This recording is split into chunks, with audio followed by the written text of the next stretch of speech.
Data Kementerian Kesehatan menunjukkan bahwa penyakit jantung menyumbang kematian terbanyak nomor 2 di Indonesia. Inilah mengapa diagnosis perlu segera dilakukan pada seseorang yang mengalami masalah kesehatan jantung, sehingga penanganan pun bisa segera dilakukan. Namun sebelumnya, tentu seseorang perlu tahu apa saja tanda penyakit jantung yang perlu diwaspadai. Lebih cepat diagnosis ditegakkan, tentu pencegahan bisa segera dilakukan dan angka kematian karena penyakit jantung pun bisa dikurangi. Masalah kesehatan jantung bisa terus berkembang seiring waktu jika tidak diantisipasi.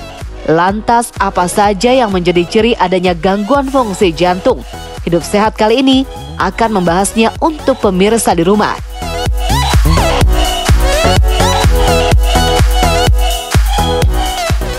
Halo, selamat pagi pemirsa TV One. Kembali lagi di Hidup Sehat bersama saya tentunya Celia Alexandra dan rekan saya Hadi Anwari. Wah, Hadi, hari ini kamu kayaknya semangat banget deh. Selalu harus dong Sel, harus banget. Tapi sebelum kita bahas info sehat dan juga informasi sehat hari ini kesehatan, aku nih penasaran, kamu tuh kalau libur, kalau nggak lagi kerja, itu termasuk kaum rebahan gak sih? Kalau aku termasuk yang aktif ya Sel, bahkan selain berolahraga yang sering gitu, kalau ada pilihan tangga nih aku lebih milih tangga daripada naik lift atau eskalator. Duh, gimana ya bisa jadi orang yang seperti itu, aktif kayak kamu, olahraga. Aku tuh akhir-akhir ini tuh kayak mau olahraga tapi kayak nggak bisa-bisa. Mageran dalam diri aku tuh kayak menggebu-gebu gitu loh. Menggebu-gebu ya? Iya, dan aku takut banget terkena penyakit jantung. Bener, karena nggak cuman orang usia lanjut aja, namun sekarang anak muda juga nggak kerasa ternyata dia punya penyakit jantung tanpa disadari. Nah, kita kayaknya harus aware ya. Betul. Tapi kita kayak bahas penyakit jantung ini kayaknya pemirsa udah nggak sabar untuk kita kenalkan dokter kita di samping ya, ada dokter Ade Imanis. Halo dokter spesialis jantung dan pembuluh darah. Halo semua, selamat pagi. Selamat pagi. Sehat ya dok ya? Sehat dok pagi ini? Sehat selalu, Waduh, semoga luar pemirsa biasa. di rumah juga pada sehat semua. Dok, ini ada fakta atau mitos dok? Katanya kalau misalnya sering ada sakit di dada bagian kiri, lalu juga nafas itu terasa pendek, katanya ini adalah salah satu gejala punya penyakit jantung koroner. Fakta atau mitos dok? Oke, jadi kalau dibilang fakta atau mitos, ada fakta dan mitos. Bingung nggak? Oke. Nah, kenapa? Karena tidak semua sakit dada, sesak napas itu dari jantung. Tapi orang sakit jantung bisa ada sakit dada dan sesak napas. Oke. Nah, yang membedakan itu terutama nomor 1 tadi. Tadi kan suka ya pakai naik tangga ya. Naik tangga. Harus mulai lari ya, harus mulai olahraga ya. Nah, kalau misalnya kita sedang melakukan aktivitas, terjadi suatu nyeri dada atau sesak napas, itu besar erat hubungannya dengan sakit jantung. Oke. Tapi kalau nyeri dada, sesak napas, lagi diem tiba-tiba aduh sakit, tapi dibawa olahraga dia enak. Iya. Nah, tandanya minta olahraga jantungnya. Oh gitu. Belum tentu semua nyeri dada dan sesak napas itu dari jantung, tapi ada beberapa poin yang nanti akan kita bahas untuk diperhatikan supaya pemirsa pada tahu poin-poin apa nih yang mengarah ke penyakit jantung. Tapi kalau irama jantung nggak beraturan gitu dok, terus mudah lelah, kayak aku nih sering banget ya mudah lelah dok, terus pas malam suka batuk gitu dok. Iya, dok. Itu tanda aritmia atau fakta atau mitos dok? Ah, itu fakta. Fakta. Tapi ada mitosnya. Bingung nggak? Apa tuh? Bingung lagi. Jadi tidak semua orang yang dengan aritmia mengalami keluhan yang sama. Ada yang kayak tadi debar-debar pas saat tiduran terasa tidak nyaman lalu terbatuk. Itu betul, itu salah satu gejala orang aritmia. Namun tidak semua keluhan seperti itu arahnya ke aritmia. Ya, bisa juga dengan penyakit lain. Nah, poin-poin apa yang perlu kita perhatikan sekali lagi adalah saat waktu kita beraktivitas atau berolahraga. Itu harus kita perhatikan yang namanya heart rate atau denyut jantung kita. Kalau kita saat melakukan aktivitas, denyut jantung kita terlalu tinggi, terlalu cepat, tidak beraturan atau terlalu lambat menyebabkan keluhan yang tidak nyaman, rasanya nggak nyaman, sesak napas, keluar keringat dingin. Nah, itu poin-poin penting di mana kita harus evaluasi lanjutan apakah kita mempunyai aritmia. Keringat dingin juga ya dok, berarti itu harus hati-hati, harus medical check up mungkin dok ya? Itu nomor satu. Tapi gejala awalnya sebenarnya apa sih dok? Bisa dikatakan dia aritmia? Oh, gejala awal pada pasien aritmia nomor 1 itu paling sering debar-debar. Itu paling sering. Bukan pas lihat cowok cakep ya. Aduh. Kalau ditelepon bos berdebar-debar tuh artinya penyakit apa dok? Itu artinya banyak salah. Banyak salah. Ya Allah. Harus banyak doa kali ya mungkin. Nah, selain debar-debar, ada juga yang merasanya itu rasanya tight. Jadi karena dia saking cepetnya, napasnya terasa sesak, terasa kok rasanya nggak enak, nggak bisa napas, tarik napas itu kayak nggak lega ya, atau tidak bisa sempurna saat menarik napas, kayak napasnya nggak nyampe ya.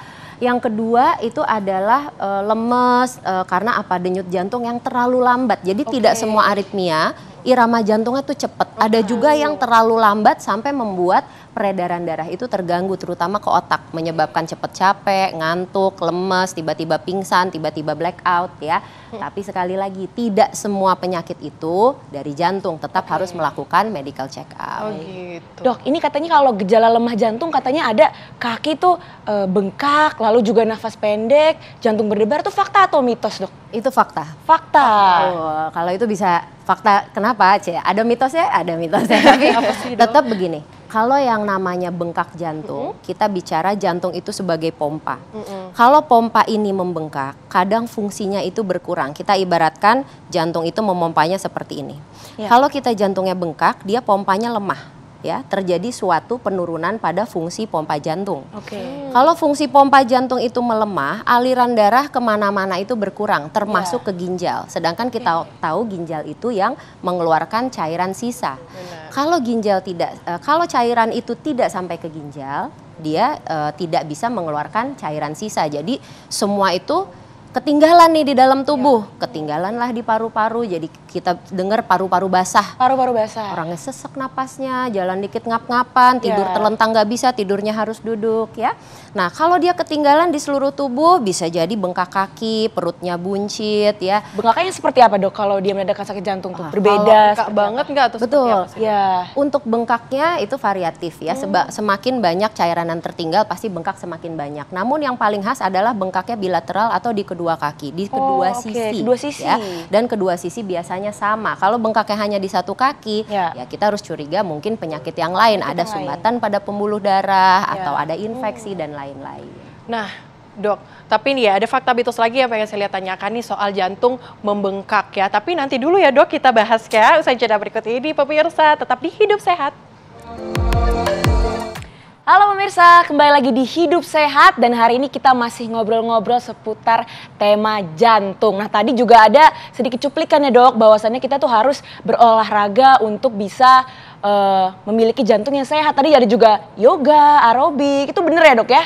Untuk bisa memiliki jantung yang lebih sehat.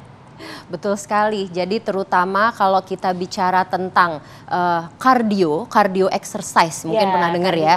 Nah itu adalah olahraga yang bikin jantung kita tuh gerak ya, seperti aerobik, seperti lari, sepeda, berenang dan lain-lainnya. Kalau untuk yoga itu kita masuk ke fleksibilitas dan toning. Nah, itu juga bagus sekali untuk menjaga supaya otot-otot kita itu dapat mensupport ya saat kita melakukan cardio exercise. Jadi itu juga sangat penting sekali untuk kita jalani keduanya. Oh gitu. Dok, kayaknya kita harus bahagia banget ya, Dok, karena kita kan wanita nih. Karena info yang saya baca itu menyerang paling banyak itu adalah pria. Fakta atau mitos, Dok, sebenarnya? Sampai sekarang masih fakta. Masih fakta. Masih fakta. Tapi ada tapinya. Ada tapinya. Jangan sedang dulu. Betul. Kenapa? Karena wanita itu juga mulai banyak ya mengalami masalah jantung ya. Intinya apa sih? Terutama tuh gaya hidup, pola hidup kita ya. Banyak sekali wanita yang sekarang mulai merokok ya, yang makannya juga nggak sehat, jarang melakukan olahraga, dianggap misalnya nyapu, ngepel, udah capek olahraga. Gak gerak gitu ya, Dok. Padahal itu yang diolahraga apanya ya, cuman tangannya doang. Apa kardionya apa? Tidak diolah. Tetap aja itu masih kurang untuk kita dapat kategorikan sebagai cardio exercise begitu. Kalau usianya itu sebenarnya ngaruh nggak sih, Dok? Karena banyak nih di luar sana juga anak-anak muda tiba-tiba terkena serangan jantung. Padahal dia tuh rajin olahraga, juga gaya hidupnya sehat. Apakah juga ada pengaruh genetik begitu, Dok? Nah kalau misalnya masalah usia, memang sampai sekarang orang yang lebih tua masih lebih banyak ya mengalami serangan jantung. Namun memang sudah mulai banyak banget ya orang yang dari usia 20, 30-an mengalami serangan jantung, bahkan sampai fatal, bahkan sampai menyebabkan kematian ya. Nah, betul sekali, salah satu faktor resiko nomor satu yang tidak bisa kita rubah adalah genetik. Dimana kalau misalnya orang tua, kakek nenek, kakak adiknya ada mengalami serangan jantung ya, berarti istilah kata dia menurunkan tipe pembuluh darah ya, atau nasib yang sama. Nasib, aduh. Berapa persen sih, Dok? Ya. Ya sekitar. Kita nggak ada persenannya, cuman yang pasti itu mendapatkan nilai 1 poin faktor resiko lebih Kemungkinan tinggi dibandingkan lebih orang yang tinggi ya, Dok, betul ya. tidak ada turunannya.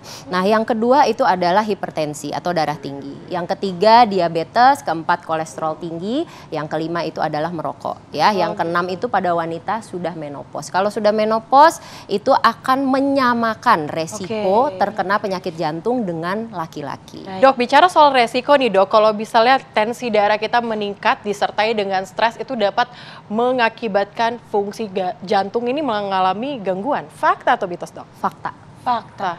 Gak boleh stres ya Gak dia boleh ya? stres, harus Nggak chill. boleh. Pernah dengar nggak ada yang namanya broken heart syndrome?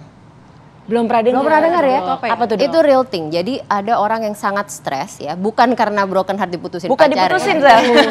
Aku pikir tadi gara-gara kirain diputusin sedih, ya Dok. iya. Mungkin ada ya. Feel sad. Set.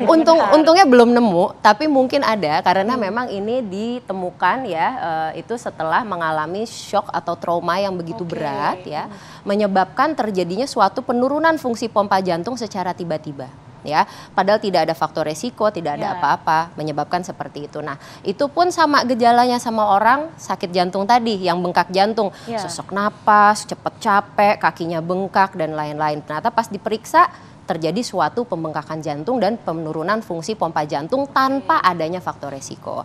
Namun kelainan seperti ini dapat dikelola dengan minum obat ya, dengan obat yang rutin, melakukan olahraga rutin, intinya dengan exercise biasanya penyakit ini dapat kembali seperti semula normal ya, Dok, untuk fungsi pompanya. Beda sama yang mempunyai faktor resiko. Misalnya orang ini punya penyumbatan pada pembuluh darah koroner ya, atau misalnya memang dia mengalami bengkak jantung karena hipertensi. Hipertensi atau darah tinggi membuat jantung itu mompanya berat karena dia harus melawan tekanan darah yang tinggi di seluruh tubuh ya, sehingga lama-lama jantungnya membengkak dan fungsinya menurun. Kalau ini biasanya dia nggak bisa kembali secara atau kembali menjadi normal untuk bengkak jantungnya ya. Jadi harus kita benar-benar perhatikan sekali faktor resiko ini jangan sampai ada.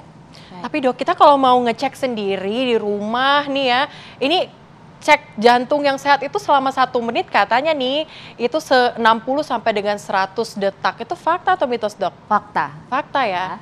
Jadi memang denyut jantung normal 60 sampai 100 kali per menit. Itu dalam kondisi tidak melakukan apa-apa. Tidak melakukan apa-apa. Ya. Tapi beda-beda kalau orang yang namanya atlet nih, orang rajin olahraga ya. Semakin jantung itu dipakai olahraga, Makin dia terbiasa gitu tadi. betul. Dia nggak perlu cepet-cepet untuk supaya si jantung ini berhasil untuk memenuhi seluruh kebutuhan oksigen di seluruh tubuh. Jadi dia heart rate-nya akan lebih rendah, pasti pelan. Bahkan kadang pas lagi tidur bisa nyampe 40-50 kali per menit, tapi dia sehat. Ya. Tapi itu jadi bagusnya apa? Maksudnya baseline heart rate saat kamu sudah melakukan olahraga rutin, dia akan lebih rendah dibandingkan normal. Yang perlu diperhatikan adalah kalau lagi nggak ngapa-ngapain heart rate di atas 100. Nah, itu harus di heart rate berapa? Aduh, nggak tahu ya.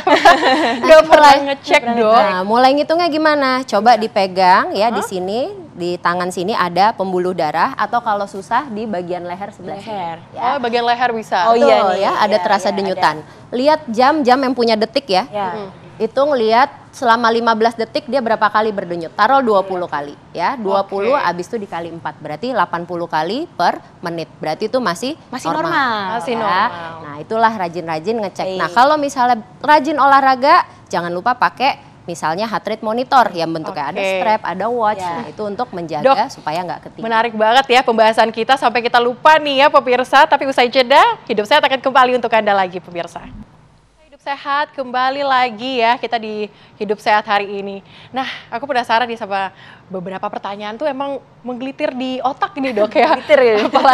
apalagi kita kan sebagai jurnalis ya dia ya kurang tidur. Ditambah lagi aku tuh ada sedikit insomnia ya Dok ya. Ini katanya bisa menyebabkan gangguan jantung. Fakta atau mitos, Dok, Itu sebenarnya? fakta banget. Takut banget loh. Kenapa? Karena tidur itu adalah proses yang paling penting untuk metabolisme tubuh. Metabolisme Ya. tubuh ya. Dia dapat mencegah terjadinya hipertensi, ya. Jadi metabolisme yang namanya kolesterol, lemak, sama gula juga jadi lebih baik, ya. Sehingga mencegah terjadinya diabetes dan dislipidemi atau peningkatan kadar kolesterol, ya.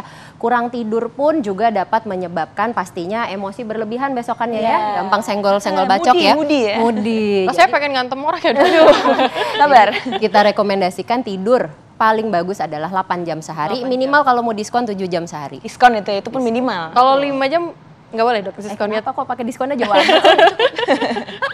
Tapi, Dok, ada tips nggak sih, Dok, supaya kita nih jantungnya tetap sehat? Saya sama Adia nih biar tiap hari pas liputan semangat gitu ya, Dok. Oke, jadi tipsnya nomor 1, nggak boleh mager. Ya, boleh jadi mager. kita harus olahraga rutin 3-5 kali seminggu kurang lebih 30 menit. Olahraganya apa? Cardio exercise, mau jalan, mau lari, mau sepeda, mau berenang, mau zumba, mau aerobik, apapun boleh. Tapi yang pasti dia harus merangsang supaya si jantungnya itu berdenyut lebih cepat, ya. Rutin dan konsisten, jangan cuma sekali habis itu nyerah, ya.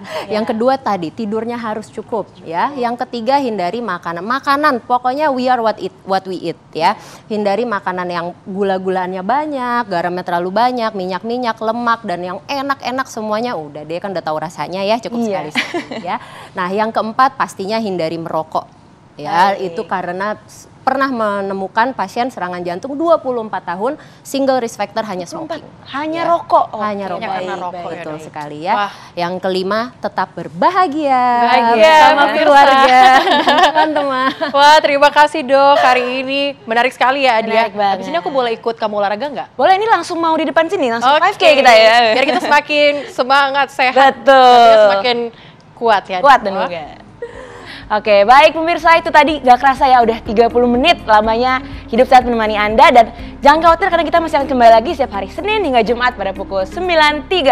Saya Dian Wari. Dan saya Celia Alexandra, pamit undur diri pemirsa, dan Indonesia hidup sehat.